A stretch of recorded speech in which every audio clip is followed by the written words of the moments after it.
Hi, my name is Bibek Adhikari. I am your English instructor. In today's class, we are going to solve the grammar portion of Unit 11, that is Subject and Verb Agreement. So, let's begin. Alright, we are now going to start the grammar portion of Unit 11, which is Subject-Verb Agreement. Although you are probably already familiar with the basic Subject-Verb Agreement, this chapter begins with a quick review of basic agreement rules. So, let's do a quick review. Subjects and verbs must agree with one another. Subjects and verbs must agree with one another in number, that is either singular or plural. So in number, that is singular or plural. Correct? Thus, if a subject is singular, its verb must also be singular. If a subject is plural, its verb must also be plural. Right, so this is the basic rule and we'll elaborate this basic rule. Wait, let's just do that. So let's talk about nouns and verbs, right? So when we use singular noun, I'm going to write S-I-N-G-U-L-A-R, okay, full form, singular. When we use singular nouns, let's take an example, boy, right? Let's say we are now working on plural noun, and what would be the plural of this? Boys, right? So what's added? Something called s is added. So this is the addition that is done. And in case of verbs, let's talk about a singular verb. Give me a singular verb. Wait, first give me a plural verb. Go is a plural verb, while goes is a singular verb. So what is added? Es is added. Another example, buy is a plural verb. Buys is a singular verb. What is added? S is added. So this is the addition that is done. So nouns and verbs, they make plurals in opposite ways. Nouns form plurals by adding s, while verbs form singular by adding s. So just the opposite way. You see, they form singular and plural the opposite way. So this was the quick review. Now let's revise rule number 1. Then we'll go and study different rules in detail. Let me give you some example. The dog chases the cat. So this is the sentence, right? Now, what is a dog? It is the dog. It is a subject. Correct? What is the cat? It is the object. Right? So where's the verb? The verb is here. This is what we call the verb. Is it a singular verb or a plural verb? Since it ends on s, we call it a singular verb. Now, is it a singular subject or a plural subject? It is a singular subject. So singular subject takes singular verb, noun subject followed by verb. So what is the rule? The first basic rule. What is it? The first basic rule is singular subject, I'm writing SS, takes singular verb, SB. Singular subject takes singular verb. Now let's go to the second part of the first rule. Plural subject takes plural verb. Right, let's do that. The dogs chase the cat. Now let us look at this example. The dogs. So what is this? It is called plural subject followed by a verb, indeed. So what it chase? Chase is plural verb because no s is used, so it's a plural verb. Now what's the rule? This is the plural form, right? What's the rule? The basic rule is plural subject takes, I'm writing PS for that, plural verb. This is another rule. Plural subject takes plural verb. Singular subject takes singular verb. Plural subject takes plural verb. That is the basic rule number 1 of subject-verb agreement. Correct? So do you know that these agreement rules do not apply to verbs used in the simple past tense without any helping verbs? Do you know what that means? Let me help you with that one. If I write something like the girl talked to me, or if I write something like the girls talked to me. So did you notice the thing I'm talking about? The girl is singular, the girls is plural, and the verb is not changed. That is the main thing. Talked is not changed. So no matter the subject the verb remains the same. So this is what we call exception. Grammar is full of exceptions. It is also called the science of exception. So this is the exception we were talking about. Verb did not change. Talked remained as talked, no matter the number of the subject. Correct? The agreement rules do, however, apply to the following verbs, helping verbs, when they are used with a main verb, like is, are, was, were, has, have, and does, do. Like you can say the girl has talked to me, and the plural would be the girls have talked to me, right? Now let's go and study some basic rules. Let's start with some rules. Rule number 1. What is rule number 1? Let me first write 2 examples for you. Then we'll talk about the rule. A bouquet of yellow roses lend color and fragrance to the room. There is something essentially wrong with this sentence, and I want you to find the mistake right now. Something is inherently wrong with this sentence. Can you spot the mistake? A bouquet of yellow roses lend color and fragrance to the room. What is the mistake? A bouquet of yellow roses lends, not lend. So why not lend and lends? Because, bouquet lends, not roses lend. Did you see my point? Bouquet lends, roses lend. So we are talking about bouquet. We are talking about bouquet lends. We are not talking about roses. So of yellow roses, it's something else. We are not describing this part. So we are only talking about a bouquet lends. So what is the rule? A subject will come before a phrase beginning with of. Beginning with the word of. Then what happens? This is the key rule for understanding subjects. The word of is the culprit in many, perhaps most subject-verb mistakes. So we should always take the subject that is before of. So subject is before of, and accordingly we choose the verb. So subject-verb agreement should be there. So, many hasty writers, speakers, readers, and listeners might miss the all too common mistake in the following sentence. So this sentence I was talking about. So a bouquet of yellow roses lends color and fragrance to the room. Bouquet lends, not roses lend. So we always look at the first subject of the sentence. What is the first subject? Something that is before the word of, right? Of. Okay, that is rule number 1. Let's go to rule number 2. Now we go to rule number 2. In rule number 2, let me write some examples. First, my aunt or my uncle is arriving by bus today. Let me write one more example. Neither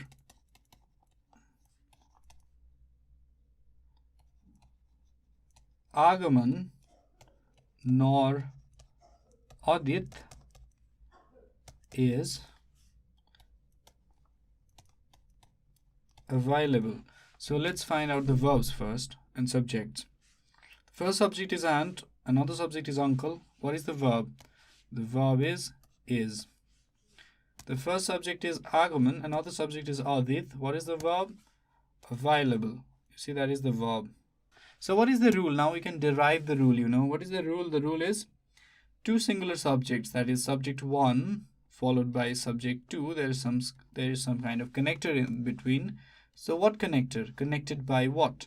Connected by or, either or, neither nor. They require a singular subject, right? So we are talking about singular subjects, not plural subjects.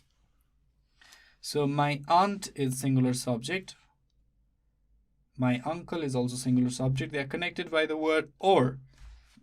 So we need a singular verb, not a plural verb. Neither argument, that is singular subject, nor other singular subject again, is available. So here is the verb, is available. Available is not the verb. I'm sorry for that. So is available, right? So the singular verb is used. Let's go to rule number 3. Rule number 3. Let me give you examples first. Neither the plates nor the serving bowl goes on that shelf. So this is the example. Now I guess you have already derived the rule. The first, let's look at the subject. This is what we call the plural subject. I'm writing SP for that. Bowl, ball, this is singular subject, so we use a singular verb because this is what we call singular verb. First we have plural subject, and in the second place we have a singular subject. So the sentence goes something like this: neither the plates nor the serving bowl goes in that cell. So why do we use goes? Why not go? Because the subject that follows towards the end is singular, so we use the singular verb. Now you know the rule, right? We have subject 1 connected something by subject 2, and what are these words? Connectors. They are either or, neither nor, or simply or. So these are the words. Now what's the rule? The verb in an or, either or neither nor sentence agrees with the noun or pronoun closest to it, right? So that is the rule. We look at the closest subject. Now let's go to rule number 4. We come to now rule number 4. What is rule number 4? Let me write you some examples first. A car and a bike are my means of transportation. Car and bike are my means of transportation. So we have a car here, followed by a bike, subject 1, connected by and, subject 2. So this is called a compound subject. So we need a plural verb. That's why the verb are is used. We've got a plural verb here.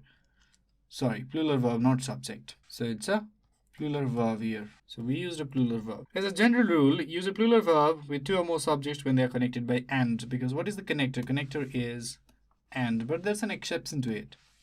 So let me write the exception. Breaking and entering is against the law. Now did you see the difference? Breaking and entering. So this is acting as a singular subject, only S1. We should use a singular verb. So breaking and entering, they are considered as compound nouns. What are they considered as? Compound nouns. That's why compound nouns, they take singular verbs. Now let's go to rule number 5, the first portion of rule number 5. Rule number 5, so 5a, first rule of rule number 5. Let me write the example first. The politician, comma, along with the newsman, comma, is expected shortly. So we have a singular noun here, followed by a plural noun here. But what do we use as a verb? That is my concern. We use a singular verb. And why do we do that? Because sometimes the subject is separated from the verb by words like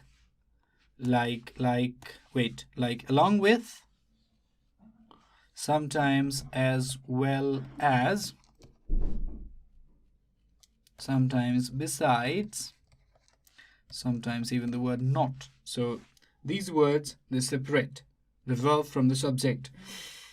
These words and phrases are not part of the subject. Ignore them and use a singular verb when the subject is singular. And if the subject is plural, use a plural verb. That is my concern.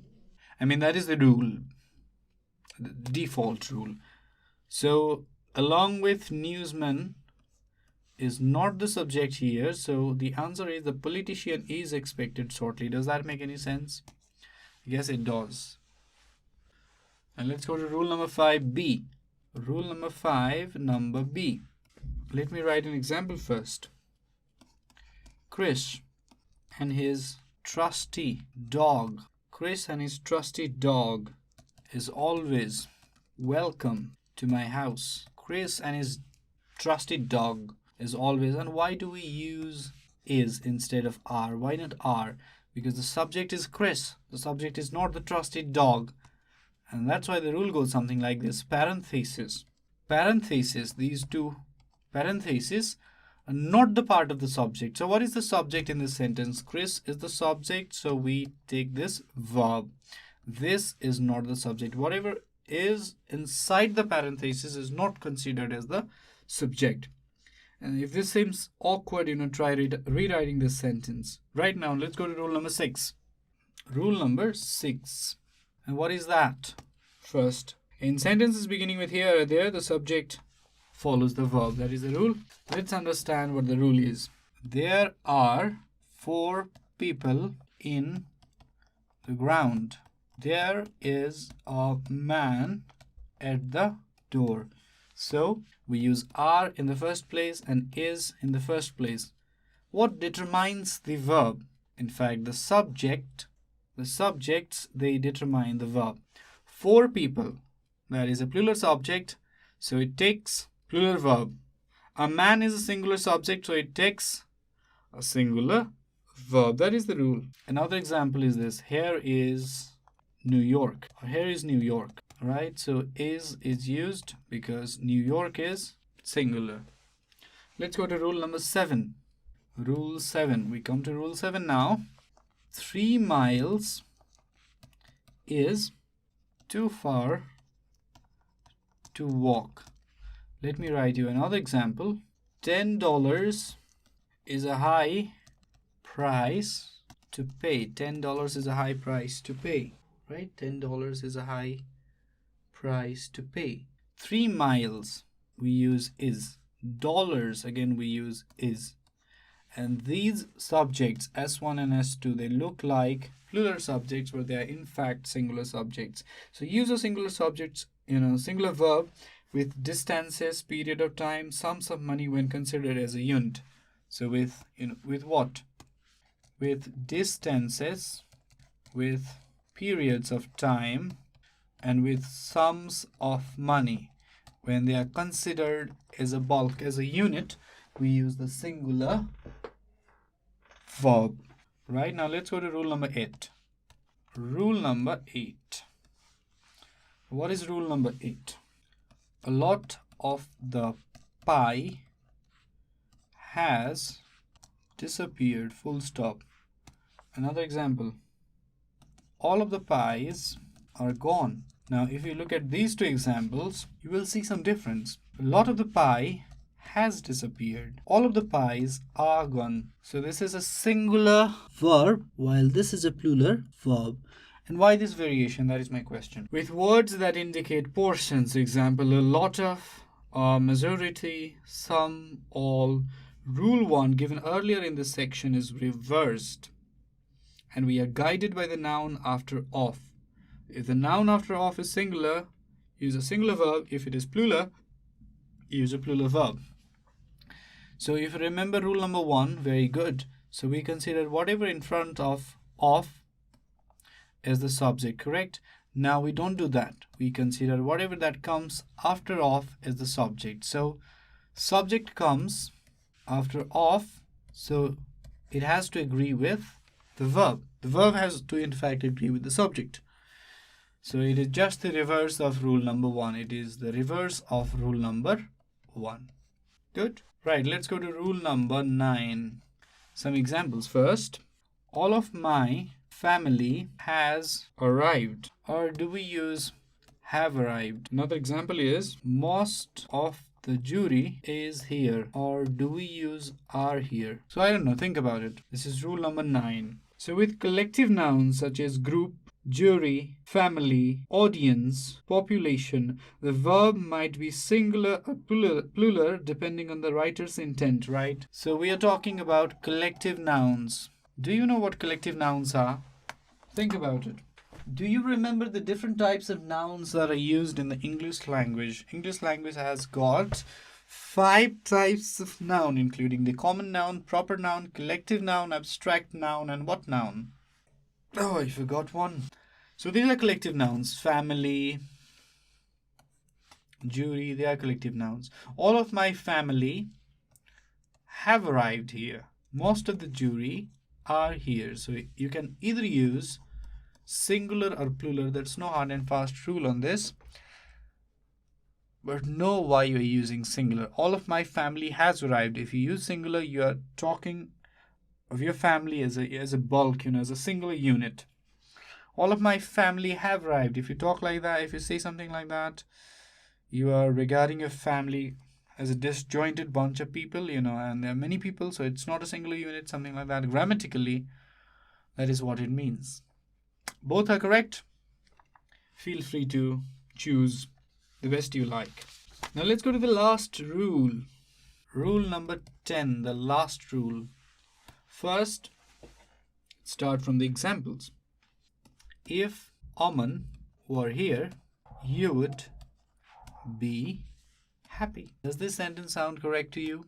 So the word were replaces was in sentences that expressions of which are contrary to the fact.